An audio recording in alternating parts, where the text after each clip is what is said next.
Hi everyone, welcome back. This is our first post-reading discussion section. As you can see, things are a little bit less formal.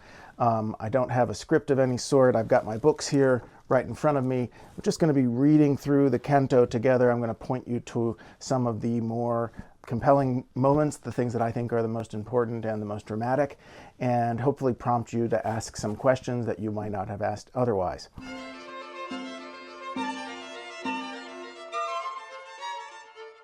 And so I think there are 3 points of real drama in these first 2 cantos, and they are these. The first is the pilgrim's failure to climb the mountain, right? His encounter of the 3 beasts, and then his kind of backing away and finding Virgil, the Roman poet, there in the forest. The second point of drama is the sudden sense of hesitation and delay that he experiences at the beginning of Canto 2. And then the long passage constitutes Virgil's persuasion of the pilgrim to take the journey.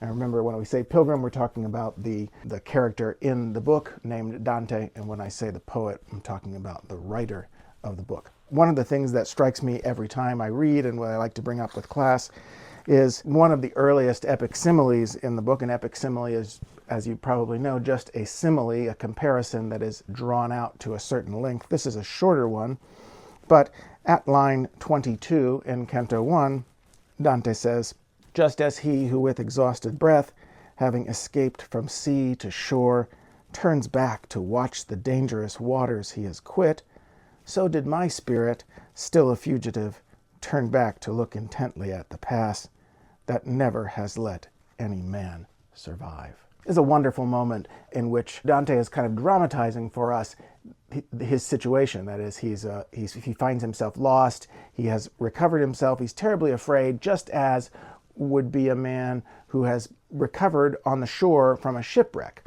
But instead of, and this is going to become important later in the poem, instead of looking forward or thinking about how to find a way out, he's obsessed with what has happened. That is, he's looking behind him towards the shipwreck, over his shoulder. He is, in some ways, he's dwelling on the past and the disaster or catastrophe that has brought him to this point, instead of thinking about how to move forward and get on with things, which is what Virgil is going to allow him to do. One of the things that people argue about and disagree about is the identity of the 3 beasts whom Dante meets as he tries to ascend the mountain. Traditionally, the 3 beasts are regarded as the leopard is lust, the lion is pride, and the she-wolf is avarice or greed, kind of driven by envy. Those are fine categories, but honestly, I think what's most important for us and the drama of that scene is that the pilgrim finds that he cannot ascend the mountain directly. He sees this mountain bathed in the morning light. He attempts to simply walk up it, and instead he's driven back. And he can't just feed them some meat or kind of find a way around them. This is a permanent obstacle that he can't avoid. So what does it mean to have encountered a permanent obstacle? Metaphorically, I think Dante must be saying something about either about the state of our souls generally, that is about humans generally, and the kind of faults and flaws that we encounter, or about the pilgrim's state more specifically at that time. That is, he's deeply immersed in some kind of state from which he can't escape. And if he could escape, it would just be a kind of momentary error or something that he could otherwise defeat. Instead, these are something deep inside him, some character flaws, some habitual inclinations toward the wrong thing, toward sin. That's why he can't get around them, and that's why he's got to turn to someone for assistance. And that is when his guide comes into the picture. The first encounter with Virgil is magnificent. It's a wonderful scene in which Dante kind of doesn't recognize him at first. He says in Latin, "Take pity on me." And when he realizes, when Virgil identifies himself, Dante's incredibly excited because it's one of his favorite authors. At line 79, he says, "Are you then that Virgil, you the fountain that freely pours forth so rich a stream of speech?" He had read Virgil, he knew about him, and here he has encountered him in the afterlife. And Virgil says to him, point blank, at line 91, "It is another path that you must take."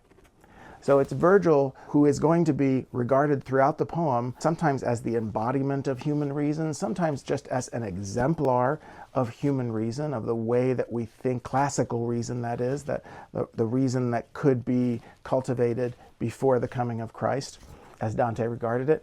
It is Virgil in that role who says to Dante, you're not going to make it up this mountain alone. You're not going to make it directly up. You have to go down. I recognize in you a particular state. And that state is really identified at the beginning of Canto 2.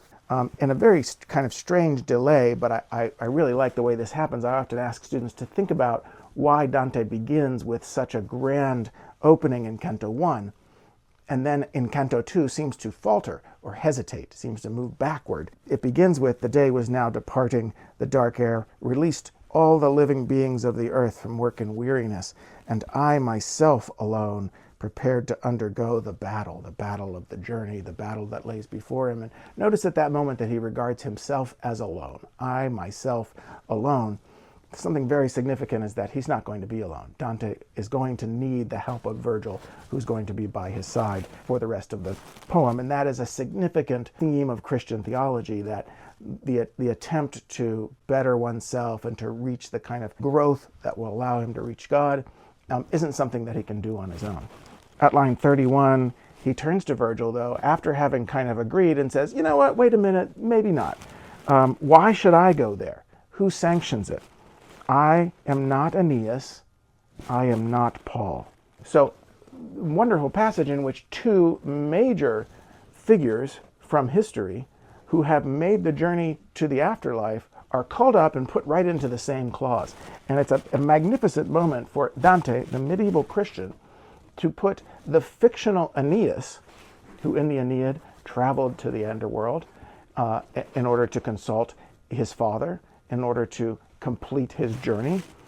Dante, the medieval Christian, joins together the fictional character of Aeneas with the biblical character of Paul. St. Paul, who recounts being caught up into the third heaven in his letter to the Corinthians. So Aeneas and Paul are both, for Dante, exemplars of travelers to the afterlife. Virgil identifies immediately the problem. He turns to Dante, and instead of saying, yes, you're very humble, you're right, you're neither of them, but don't worry, he says to him instead, if I have understood what you have said, your soul has been assailed by cowardice. Your soul has been assailed by cowardice. So Virgil is not taken in by Dante's attempt to evade this journey, to evade the trip. In other words, to continue on the way that he's been going. Dante has found himself in a dark wood. He is lost. He will make it clear throughout the rest of the poem that he is in a morally suspect and uncertain time of his life, as we spoke about in the introductory lecture. So in this moment, Virgil knows there's no way for you to continue going on the way you're going. You must take the hard path. And the only thing stopping you from the hard path isn't that you're not a great figure of antiquity or a biblical prophet. It's that you're afraid. The final point of drama in these cantos is the introduction of the figure of Beatrice, whom Dante, by way of contextualization and what we understand as backstory, introduces here, right, from the very beginning, but which Virgil uses as a way to persuade Dante and strengthen him to make the journey. So most of Canto 2 is taken up by the story of the women who argued on behalf of Dante and persuaded Beatrice to come into hell, encounter Virgil, and recruit him for this task. At line 67, go now with your persuasive word, with all that's required, to see that he escapes. Bring help to him, that I may be consoled. For I am Beatrice, who send you on. That moment is fantastic. It gives Virgil the authorization that he needs. So it's not simply a classical poet emerging from hell to come and help Dante out on this divine journey. It is, in fact, mediated all the way up by women in heaven, whose identity we will determine later on, but in particular by Beatrice, whom, as you know, is and was Dante's lover, who died. She is the one who authorizes Virgil, and recounting this is what allows Dante to find his own strength. And the final simile of the canto is, I think, the final point of drama. He has in some ways wilted. His cowardice has overtaken him. He has shrunken from the task in front of him. And now at line 127 he says, as little flowers, which the chill of night has bent and huddled, when the white sun strikes, grow straight and open fully on their stems, so too did I with my exhausted force. The magnificent simile in which Dante says, just as flowers will shrivel and kind of fall overnight in the cold and turn inward, so too that was my state when I was feeling cowardice, when I was uncertain.